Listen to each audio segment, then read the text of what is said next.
Bom dia, queridos irmãos, boa quarta-feira. Vamos então para mais um Devocional em Família? Bem, hoje nós vamos falar sobre a compaixão, que não tem nada a ver com opressão. A Bíblia nos encoraja e nos manda ter compaixão uns pelos outros, por aquele que está sofrendo, por aquele que tem alguma aflição ou necessidade. Agora, o que o dicionário nos diz a respeito dessa palavra, compaixão? Qual é a amplitude de significado dela? Bom, o dicionário diz assim: compaixão é o sentimento piedoso de simpatia para com a tragédia pessoal de outra pessoa, acompanhado do desejo de minorá-la.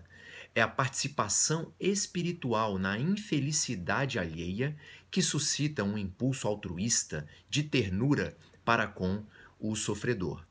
Muito bem, olhando para essa definição, eu queria contar para você uma história, a história de Elisabeth Elliot. Elizabeth Elliot se casou com Jean Elliot em 1953, no Equador. Eles eram missionários e trabalhavam ali numa tribo pacífica. 2 anos após o seu casamento, eles tiveram então a sua primeira e única filha, e ao terceiro ano de casamento, Elizabeth então recebe uma notícia bem triste. Ela sofreu a perda do seu marido, que foi assassinado numa tribo indígena, onde ele e mais outros 4 amigos missionários se dispuseram a fazer os primeiros contatos para levar o evangelho do Senhor Jesus. Antes mesmo que eles pudessem fazer o primeiro contato, eles foram assassinados por aqueles índios. Mas a história continua. Mesmo em meio ao luto, Elizabeth Elliot, 3 anos mais tarde, recebeu então um convite surpreendente. Ela recebeu um convite daquela tribo para que ela pudesse morar e servir ao Senhor ali, no meio daquele grupo. E ela então, junto com a sua filha, agora com cerca de 3 anos, e mais uma amiga também missionária, que também havia perdido um ente querido, o seu irmão, naquele mesmo evento. Seu irmão era amigo do Jean Elliot. Ela também se muda, junto com Elizabeth, para a tribo que havia assassinado seus entes queridos. Bem, que tipo de compaixão moveu Elizabeth Elliot a mudar-se para habitar, para viver e para servir aquela tribo que havia assassinado o seu marido? Aliás, o que isso tem a ver com compaixão, se é que tem alguma relação a ver com compaixão, visto que, na verdade, quem sofreu a perda naquele evento foram essas mulheres e não aquela tribo indígena? Bem, fique ligado então no nosso devocional para essa intrigante pergunta.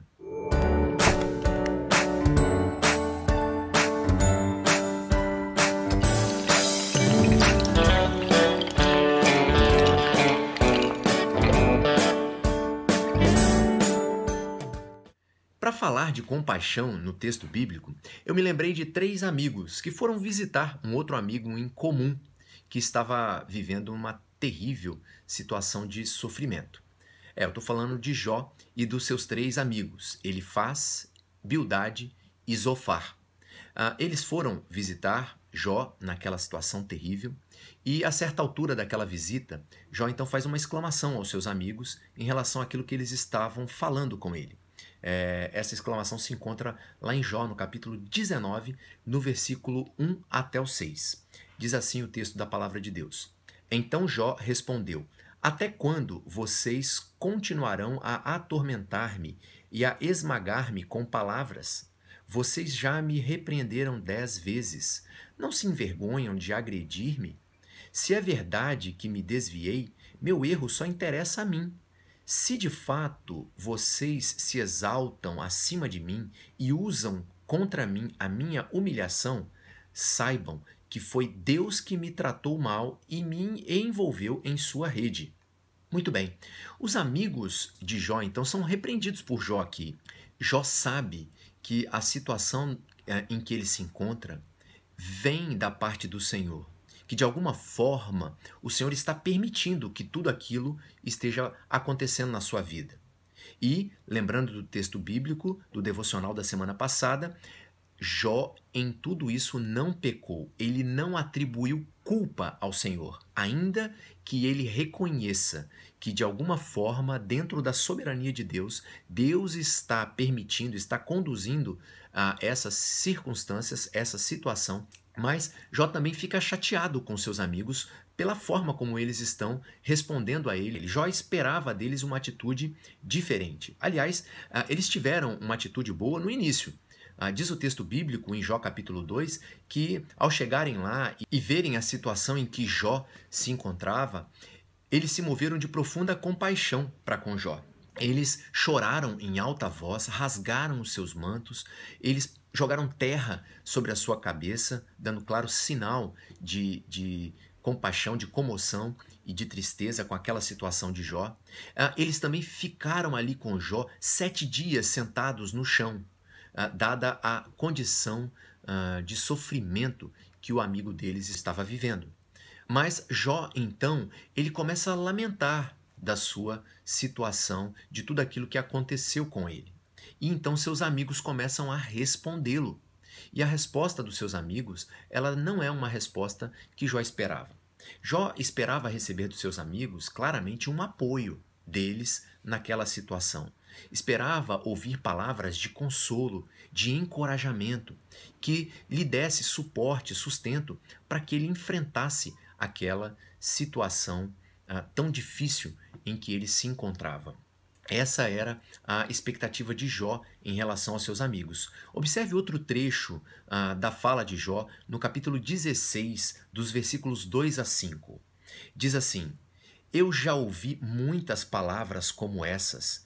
Pobres consoladores são vocês todos. Esses discursos inúteis nunca terminarão?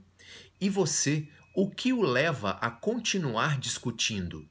Bem que eu poderia falar com vocês, se estivessem em meu lugar, eu poderia condená-los com belos discursos e menear a cabeça contra vocês.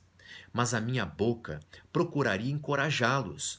A consolação dos meus lábios daria alívio a vocês. Claramente, Jó esperava receber dos seus amigos algum alívio, algum encorajamento, alguma palavra que fosse um oásis naquele deserto em que ele vivia.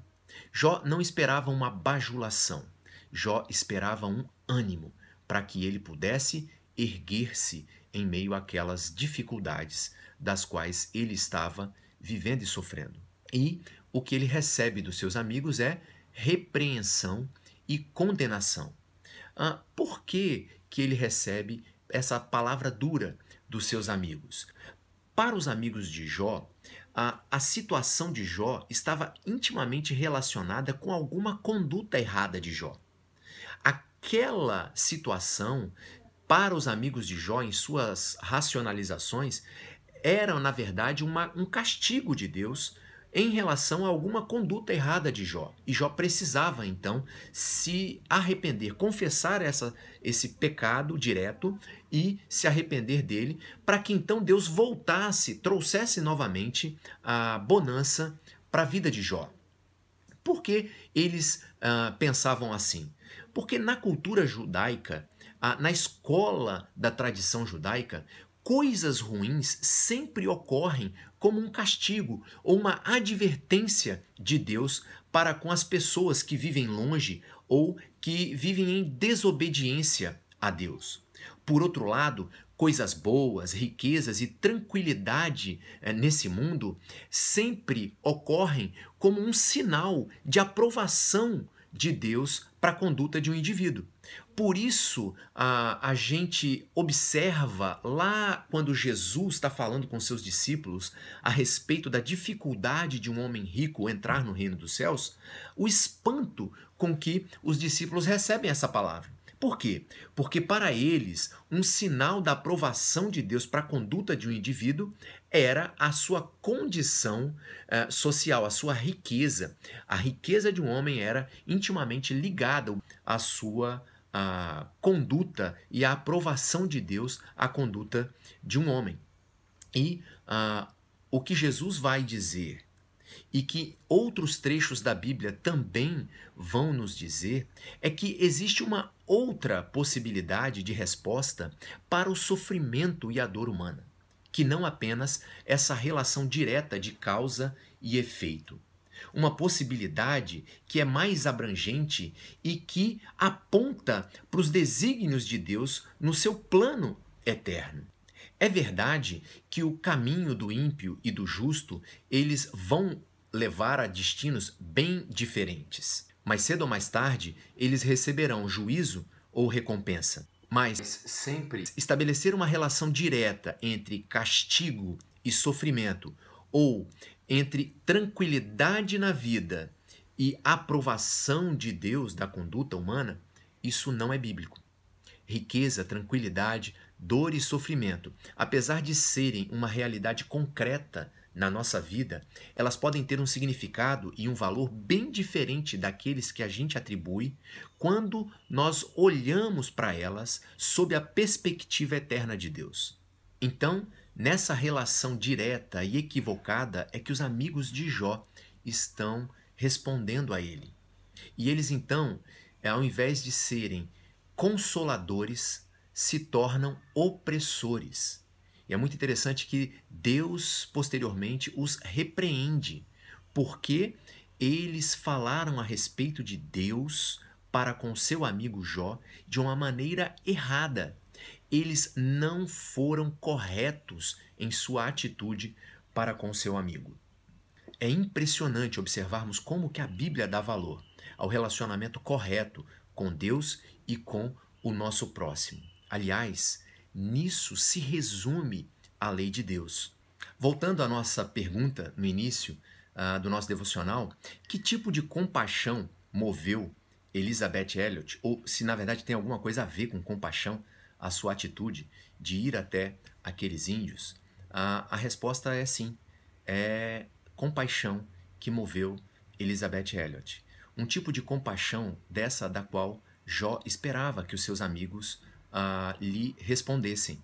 Uma compaixão que consegue responder ao sofrimento humano não apenas com uma relação direta de causa e efeito. Uma compaixão que vem de Deus e que nos permite tirar os olhos do nosso próprio sofrimento e olhar para o sofrimento de outra pessoa, com ternura e com altruísmo, para sermos resposta de Deus ao sofrimento e ao drama humano de outra pessoa. Parafraseando o significado que encontramos no dicionário, a gente pode dizer que, para Elisabeth Elliot, compaixão é participar espiritualmente da infelicidade de outra pessoa com ternura e altruísmo, mesmo sendo esta pessoa o seu agressor. Esse é o tipo de compaixão que nós vemos no Senhor Jesus, o nosso modelo, o nosso referencial, o nosso mestre. Ele disse na hora da sua morte: Pai, perdoa-lhes, porque não sabem o que fazem. Bem, eu queria deixar então um desafio para nós, fruto desse devocional. Você conhece alguém que está passando por alguma situação de sofrimento ou está vivendo algum drama na sua vida pessoal? Então, o desafio é esse, é que você seja, de fato, alguém que exerça compaixão na vida dessa pessoa. Talvez você vai dizer assim: Jantos, mas eu estou sofrendo, eu estou passando por uma situação difícil. Meu querido irmão, essa é a compaixão que Deus espera de nós, aquela que tira os olhos do nosso próprio sofrimento e olha para o sofrimento do outro com ternura e com altruísmo. Então o desafio é esse, que você se mova em direção a outro e aguarde que Deus se mova em direção a você. Também, talvez por meio de outros. Que Deus o abençoe e que use você como um instrumento do Espírito Santo a trazer consolo divino na vida de outra pessoa. Amém.